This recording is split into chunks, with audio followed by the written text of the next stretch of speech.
I wasn't expecting a parade when I came home from the hospital. Just a cup of tea, maybe a quiet corner to rest, and the comfort of my own bed. Anesthesia feels a little like handing someone else the keys to your body. The house was unusually quiet when I stepped in. Too quiet. Not even the faint hum of the dishwasher or the usual sounds of my son-in-law stomping around like a booted ghost. I set down my overnight bag slowly, careful not to twist too much. The stitches still tugged. If I moved wrong, I made my way to the bedroom. I'd called mine for the past 8 years, ever since I sold the little house your father and I built after he passed and moved in here temporarily to help with the grandkids. That temporary had stretched so long, I'd started calling the guest room mine out of habit. I walked in and froze. The top of the dresser was bare, not messy, not moved around, bare, the vintage cherrywood jewelry box my husband gave me on our 25th anniversary, the one with the tiny drawer that always stuck and the cracked mirror on the inside of the lid, was gone. For a moment, I wondered if maybe I had moved it myself. Maybe I had asked my daughter to put it away while I was gone? Maybe, but no. I never let anyone touch that box. Not even her. Not since she was a little girl with sticky fingers and big eyes. Asking to try on my pearl earrings, I moved to the closet. Checking the shelf where I kept the smaller velvet pouches and mismatched earring backs, nothing. The drawer where I'd hidden my mother's old brooch, empty. My throat dried out before I could even call her name. Still, I walked out to the livingroom.com and careful like nothing was wrong, even though everything was. My daughter, Elaine, was curled up on the couch with her tablet, legs tucked underneath her like she owned the place. Her husband, Greg, wasn't around, probably at the gym or meeting a client, which usually meant golf and beer. Elaine glanced up at me briefly, then back at her screen. I stood in front of her. "Where's my jewelry box?" She didn't look up this time, just scrolled. "Which one?" she asked flatly. "The one Dad gave me. Cherrywood used to sit on my dresser." Now she looked up slowly, and when her eyes met mine, there was something in them I didn't recognize. Not just annoyance, but something colder. Something that took the air out of my lungs. "Oh," she said with a shrug. "That old thing." I didn't say anything. She stretched and then, or even slapped her, like the women in the old soap operas used to when betrayal reared its head. But I didn't. I stood there, blinking at my own daughter. My flesh and blood finally found my voice. "You took it." She tilted her head and said, "It wasn't doing anything but collecting dust. I figured I could clean it up. Besides," she looked me up and down, "it's not like you go anywhere anymore." My hands were trembling and I didn't want her to see back. In my room, I closed the door gently, because slamming it would have given her too much power. I sat on the edge of the bed and tried to breathe. That jewelry box wasn't just wood and velvet. Each piece was a chapter. Our honeymoon in Charleston, your father's first Christmas bonus, the necklace he gave me after I miscarried and now it was gone, stripped from me like an afterthought. "You won't need it soon anyway." That phrase kept echoing in my head, bouncing between my ears like a cruel chant. I wasn't dying, not that she knew of, at least, but it was clear, painfully clear, that in her mind, I was already halfway buried. Just a walking relic taking up space in her house. My hands were still shaking, but I pressed the pen down anyway. I wrote one line: "Don't react. Observe." That's something your father used to say. When life punched him in the gut, he didn't flinch. He watched. He figured out the angle, the leverage, and when the time came, he moved with precision. I decided, right then and there, that I would not crumble like a frail woman in a sad drama. No, I would watch. I would remember. The kind that creeps in quietly, moment by moment, until one day you look around and realize you've been erased from your own life. Elaine didn't always look at me like that. There was a time, not too long ago, when she used to call just to ask how I was doing. When she was in college, she'd send me little postcards from bookstores and cafes, things she knew I'd like, and I remember thinking, even through the tears, I'll always be needed like this. But then Greg came into the picture. He wasn't rude, exactly, just dismissive. He'd smile with his mouth, not his eyes. He'd make jokes that didn't quite feel like jokes. "You sure you want your mother living with us?" he asked her once, before they were married. I didn't. I should have seen it sooner. How slowly she started adopting his tone. His indifference, like a tree leaning toward a different sun. At first it was little things. She stopped asking my opinion on things that mattered. She started correcting me in front of people. Gently, but still. Then came the rolling eyes. When I'd tell old stories, the quiet sighs when I took too long at the grocery store, but I excused it all. Because that's what mothers do, isn't it? Sitting on my bed in the quiet aftermath of her theft, I began remembering not just what I'd lost, but what had been. Slowly taken from me over the years, it started with the kitchen. She used to love my cooking. As a girl, She'd sit at the counter while I made lemon chicken, licking the spoon when she thought I wasn't looking. But after she married Greg, she insisted on redecorating the whole kitchen, modernizing it, she said. Suddenly, my cast iron pans were outdated, my flour containers were messy, and my homey cookbooks were boxed away, like clutter. Then it was the living room. They replaced the warm curtains with gray blinds. My husband's old armchair, the one he'd read the paper in every morning, was taken to donation without a word to me. One day it was there, the next it was gone. Like him, the more I thought about it, the more I realized I hadn't been living in this house. I'd been tolerated in it, moved around like furniture, something functional, something to dust around, and the jewelry wasn't just about gold and gems. That box was filled with history. My wedding ring still sat in that drawer before it was taken. The simple band with a faint inscription worn down over time, yours in all things. Henry. Even just thinking his name brought tears to the corners of my eyes. He's been gone for 12 years now, but sometimes I still reach over to the other side of the bed in the morning. Every piece of jewelry in that box had a story. There was the tiny ruby necklace he bought me when Elaine was born. We couldn't afford it, really, but he said, "You made a miracle. The least I can do is wrap your neck in one." Or the locket with his picture and mine, a little dented from when I accidentally dropped it on our 27th anniversary trip. We had laughed for a full 10 minutes sitting on a park bench in Santa Fe, watching pigeons and eating sandwiches. I closed my eyes, remembering the feel of his fingers brushing mine as he fastened that locket around my neck. No one had ever looked at me the way he did, like I was something irreplaceable. And now, our daughter, my daughter, had taken all of that and laughed in my face. "You won't need it soon anyway," as if my life had somehow expired, as if love and memory had a shelf life, as if being 65 meant being disposable. I stood up and walked over to the mirror. For a long while I just stared. My hair, streaked with silver now, was tied back in a loose bun. The lines around my mouth were deeper, but my eyes, they were the same. Tired? Yes. But still watching, still there. I reached up to touch the base of my throat where that locket used to rest. My chest ached with the absence. But beneath that ache, something was changing, like a seed cracking open in dry soil. I wasn't angry yet, but I was awake. People like Greg, and now, disturbingly, people like Elaine counted on quiet women like me to stay quiet, to fade, to not make noise. But Henry didn't marry a woman who faded. He used to tell me, "You're the only woman I know who can gut a fish, raise a kid, and balance a budget all before noon. You're a force, Carol." I hadn't heard my name said like that in years. Carol, not Mom, not Grandma, not her or she or you said, with an impatient sigh, "Just me." I walked to my closet and opened the door. Appraisal slips, photos, receipts. Years ago, Henry had told me to keep copies of everything just in case. I had listened more out of habit than paranoia. I smiled now, just in case. Indeed, I carried the box to the nightstand and placed it gently inside. Old Dot, they think I'm done. Let them think it, because the things we don't say, the things we hide in drawers and in hearts and in shoeboxes, they're often the most dangerous. There's something they don't tell you about getting older. If you stay quiet long enough, people assume you're not listening. But I was. Every word, every glance, every little sigh or offhand comment. I didn't miss a thing. I didn't ask about the jewelry again, not once. That was my first move. Elaine must have taken my silence as surrender, or maybe she thought I'd simply forgotten. That would have been convenient for her. The fading mother who can't keep track of her own things, she probably imagined herself as some tragic caretaker, burdened by a parent who'd overstayed her welcome. But I wasn't fading. I was sharpening. I watched her carefully in the weeks that followed. She wore the ruby necklace first, the one Henry gave me the day after Elaine was born. I spotted it on her neck one Saturday afternoon when her friend Lacey came over for coffee. I was folding laundry at the dining room table when I heard her laugh too loudly, too performative. "Oh, this," she said, fingers brushing the ruby as if it were an afterthought. "Greg gave it to me on our anniversary. Isn't it just divine?" I didn't look up. I didn't correct her. I just folded a towel and quietly took mental inventory of the lie that night. I wrote it down in my notebook. A simple entry, ruby necklace. Claimed as gift from Greg. Witness, Lacey Parker. Saturday, March 12th. I started keeping track of it all. Each piece, each occasion. Who was there? What was said? She wore my sapphire earrings to a business dinner.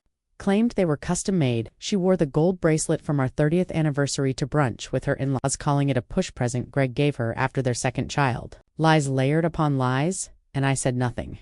Greg, for all his swagger, was too self-absorbed to notice the shift in me. He still tossed his gym bag near the hallway door and made loud calls on speakerphone, assuming no one was paying attention. One day, he joked to a friend that Elaine was making use of the old lady's taste in jewels. I heard that one from the kitchen, pretended. I was rinsing lettuce while the blood rose to my cheeks. I wrote that down too. I began to realize something odd. The more they took from me, the more invisible they assumed I was. And the more invisible I became to them, the clearer I saw everything. I wasn't living with my family. I was embedded in enemy territory, but I had allies. One of them came unexpectedly. My granddaughter, Natalie. She was 16, bright, thoughtful, quiet in a way that reminded me of myself at her age. She wasn't glued to her phone like her younger brother. Instead, she liked to sit near me and work on school essays or sketch on her tablet. One afternoon, she sat down across from me at the kitchen table, earphones out, eyes wary. "You okay, Grandma?" she asked. I looked up from my crossword puzzle, startled. "Yes, honey. Why do you ask?" She hesitated. You've been quieter than usual." I smiled gently.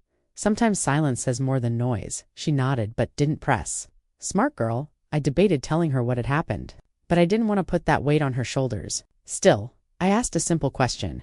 "Do you like the jewelry your mother's been wearing lately?" She wrinkled her nose. "She says it's from Dad, but I've seen old pictures. Isn't that your stuff?" Me a long moment. "That's not okay." I reached out and touched her hand. "No, it's not.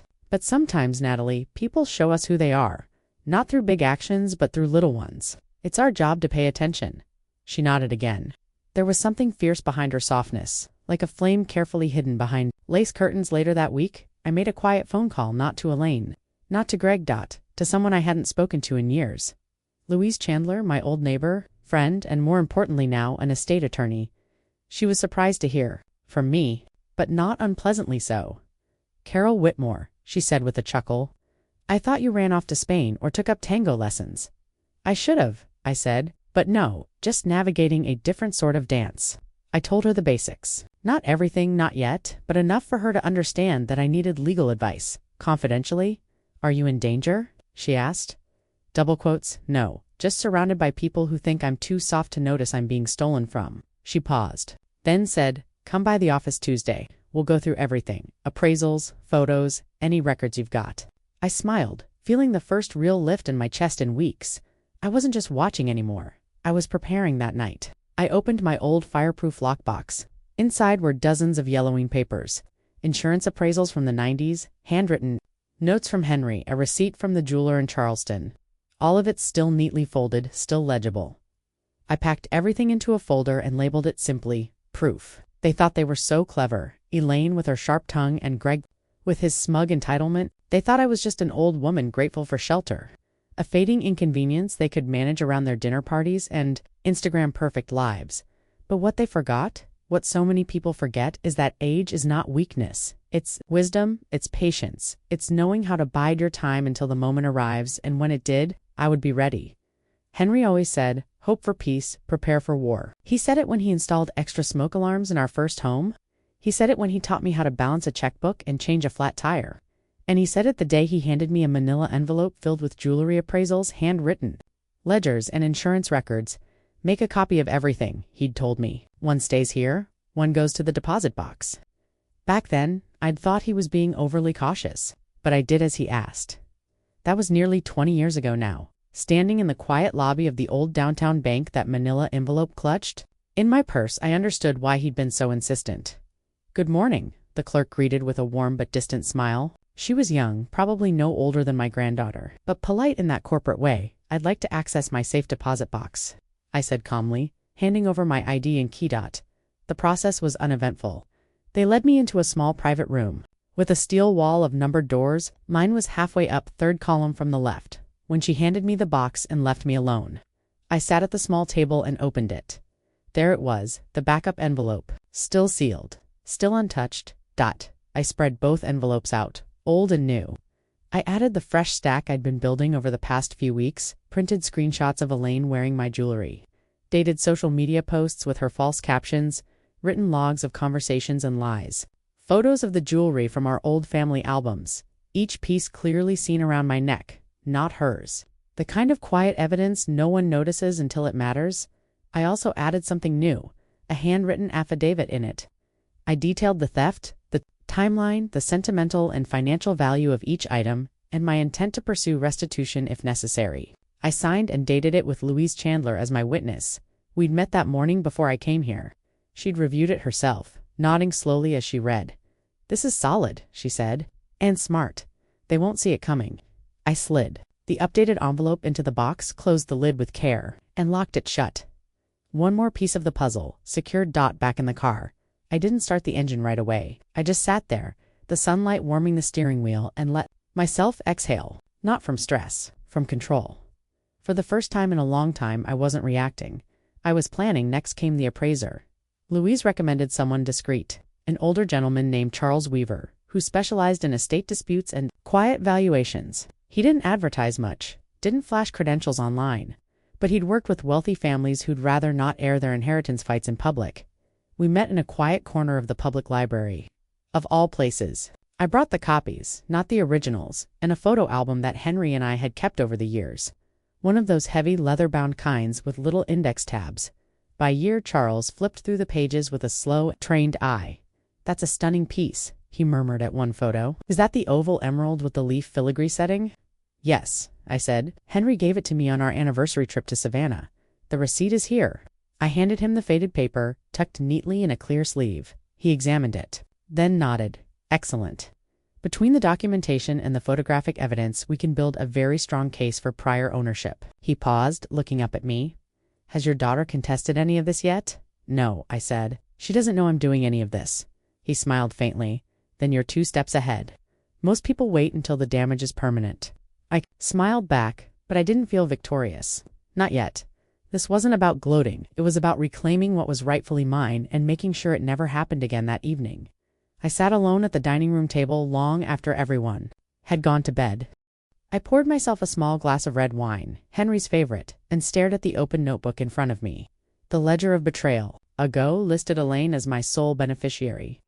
Back then, it made sense. She was my only child. I never imagined we'd drift this far apart, that her heart would calcify into something cold and transactional. Now, with my pen steady and my decision made, I began rewriting it. Louise would file the updated version in the morning. I didn't make a dramatic show of disowning Elaine. No harsh words or cruel notes. I simply excluded her. I allocated a portion of my assets to Natalie, in a trust she couldn't access until she turned 25. The rest, my savings, my jewelry, what little investments Henry left behind, would go to a local charity that supports elder women in transition. Women like me, women who'd given everything and then been told they had nothing left.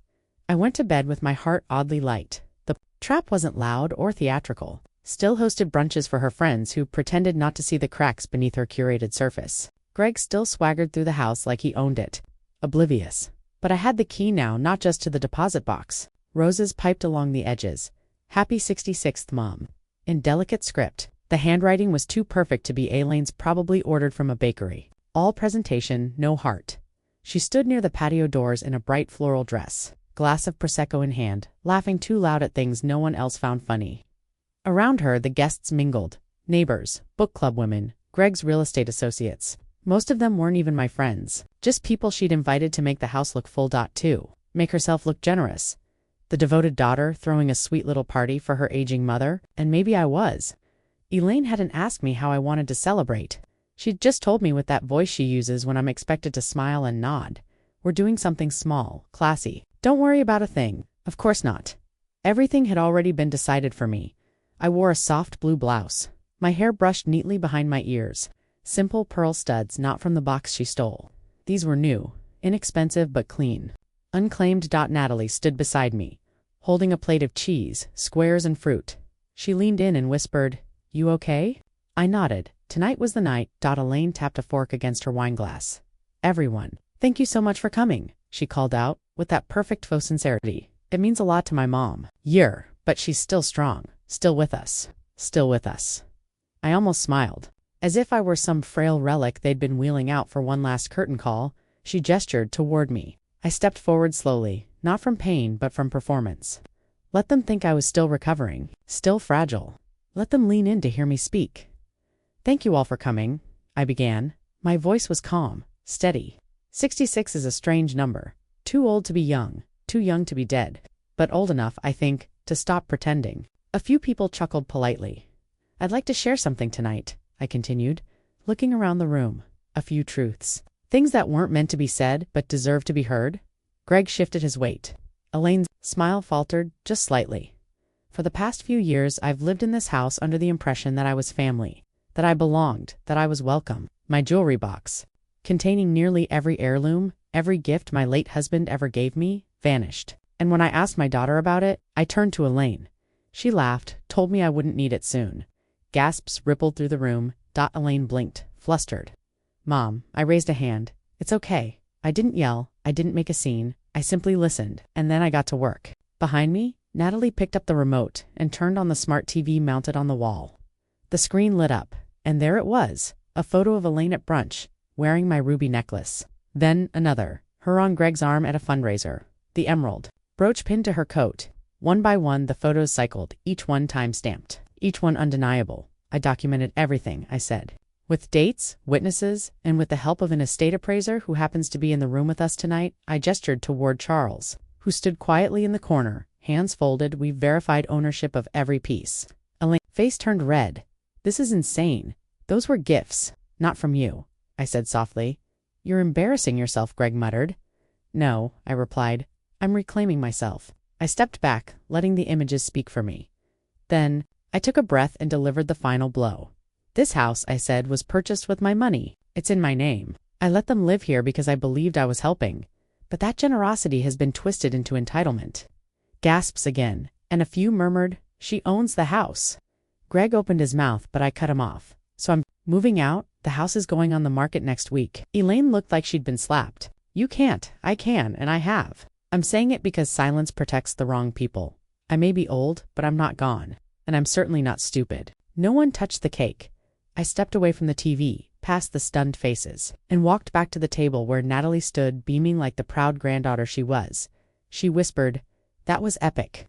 I squeezed her hand. Greg stormed out, first, slamming the patio door. Elaine just stood there, eyes glassy, still trying to form a response that wouldn't make it worse. But the moment had already passed her. She'd lost. I didn't stay much longer, just long enough to thank Charles quietly for coming. Just long enough to speak to the neighbors who now looked at Elaine with something closer to pity than I felt something lift. Not revenge. Relieved. I hadn't shouted. I hadn't cried.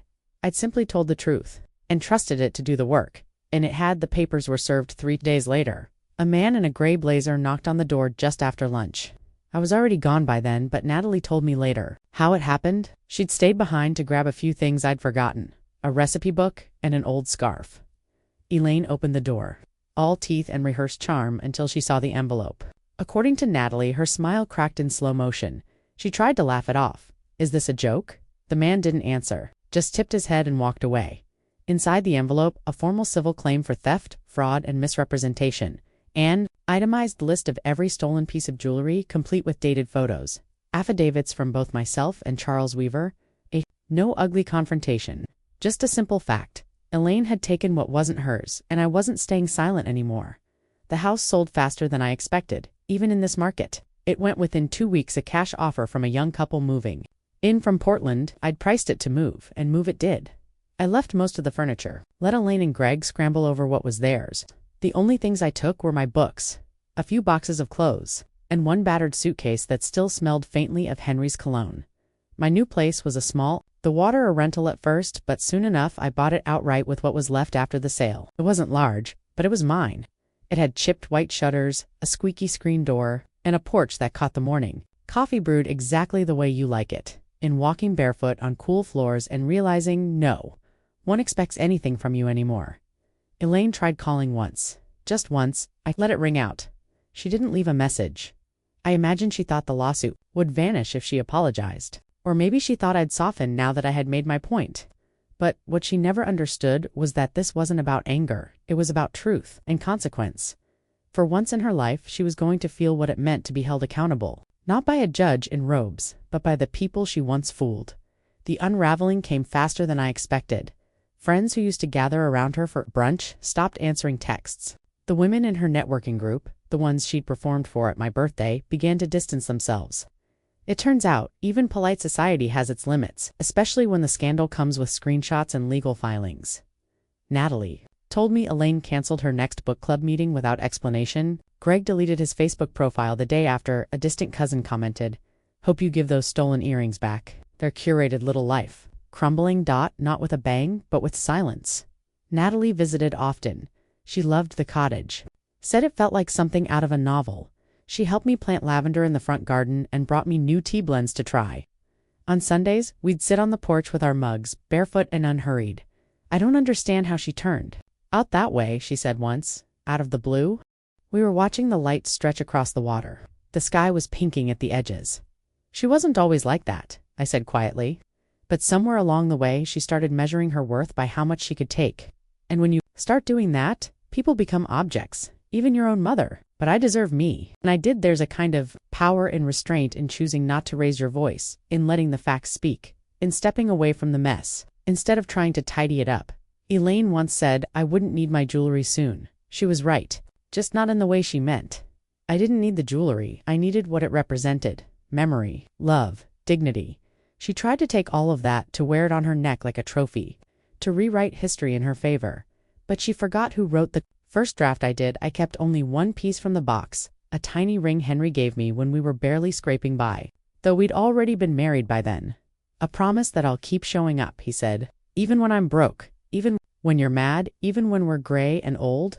I wear it now when I walk along the beach, my fingers brushing the cool metal as the tide rolls in, not because it reminds me of the past, but because it anchors me in the present. Elaine still lives in that city? Last I heard, the lawsuit settled quietly. She returned the jewelry, or most of it. Some pieces had already been sold, conveniently lost in the chaos. I didn't push. I didn't need to. She walked away with her name scorched and her reputation frayed. She got nothing from me, no apology, no forgiveness wrapped in soft excuses, no inheritance, just silence. There's a certain silence only the ocean knows. It's not the absence of sound. It's the way the world softens. The waves hush everything. That doesn't matter. You're still here. Most mornings I walk the shoreline just after sunrise, when the gulls are still sleepy and the world hasn't quite opened its eyes. I wear my walking shoes and my old cardigan, and I keep my fingers curled around a simple gold band. It's the first ring Henry ever gave me, not the engagement ring, not the wedding band, but the thin promise ring he bought with a week's wages and a pocket full of hope. I'll keep showing up, he'd said, and even though he's been gone for 12 years somehow, he still does after the house sold and the lawsuits settled. I had a choice to make.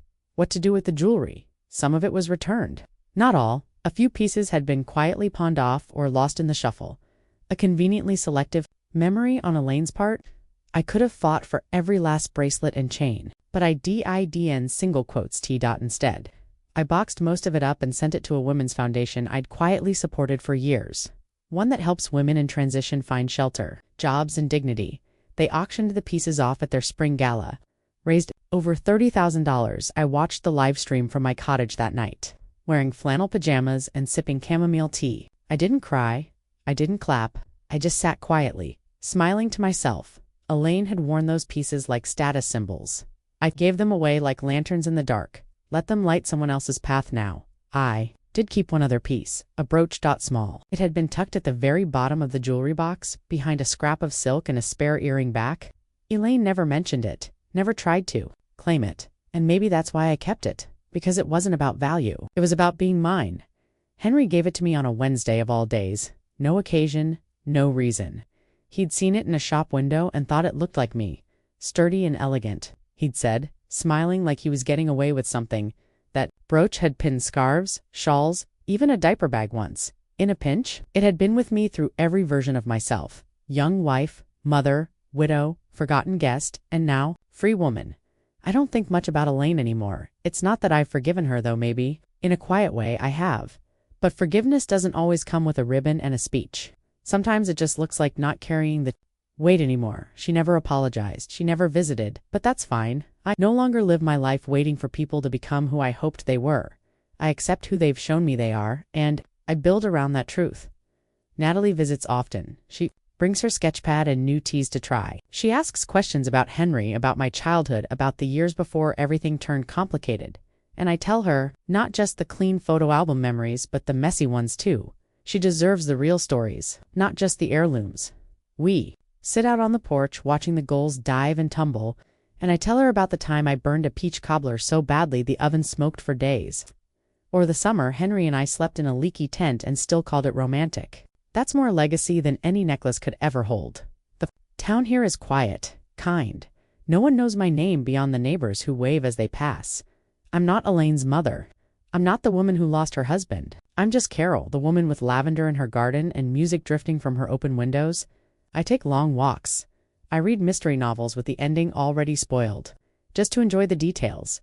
I write letters I never send, and I feel whole. Not because I won some grand battle, not because I outwitted anyone, but because I chose myself.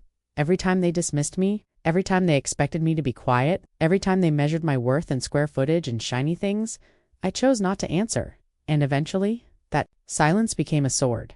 People assume revenge is about rage, but for women like me, women who've been overlooked, underestimated, slowly erased, revenge is something quieter, simpler. It's choosing to live well, even when they tried to make you small. It's sitting on a porch in your softest clothes, drinking tea with your granddaughter, and watching the world spin without asking for permission. It's letting go of what was stolen, not to punish, but to be free. I still wear that simple ring. Every morning I slip it on, not as a reminder of what I lost, but of what I kept.